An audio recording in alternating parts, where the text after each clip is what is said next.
নিষিদ্ধ আওয়ামী লীগকে গ্রেফতার ও বিচারের দাবিতে আগামীকাল 17 জুলাই ঢাকা মহানগরের সকল থানায় একযোগে মানববন্ধন ও স্মারকলিপি প্রদান কর্মসূচি পালিত হবে। ওদিকে গোপালগঞ্জে জুলাই যোদ্ধা শহীদ পরিবার ও এনসিপির পদযাত্রায় নিষিদ্ধ সংগঠন আওয়ামী সন্ত্রাসী কর্তৃক হামলার প্রতিবাদে ঢাকায় এনসিপির মশাল মিছিল অনুষ্ঠিত হয়েছে।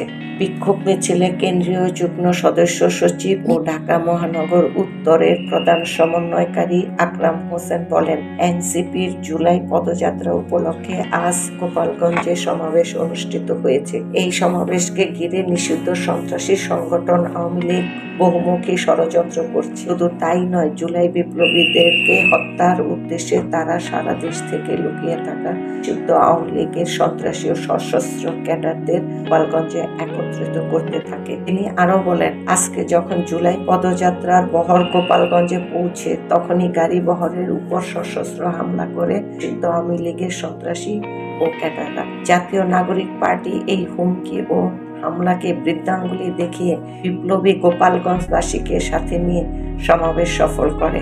ঠিক তখনই তারা সমাবেশে সশস্ত্র হামলা করে। এতে দুজন কেন্দ্রীয় সংগঠক নির্মমভাবে আহত হন। আমরা এই হামলার তীব্র নিন্দা ও প্রতিবাদ জানাচ্ছি। তিনি হুঁশিয়ারি দিয়ে বলেন, আগামী 48 ঘন্টার মধ্যে সন্ত্রাসীদের গ্রেফতার বিচারের আওতায় আনতে হবে, অন্যথায় জুলাই অভ্যুত্থানের বিপ্লবীরা আবারও রাজপথে নেমে আসবে এবং মুজিববাদকে চিরস্থায়ী কবর রচনা করবে।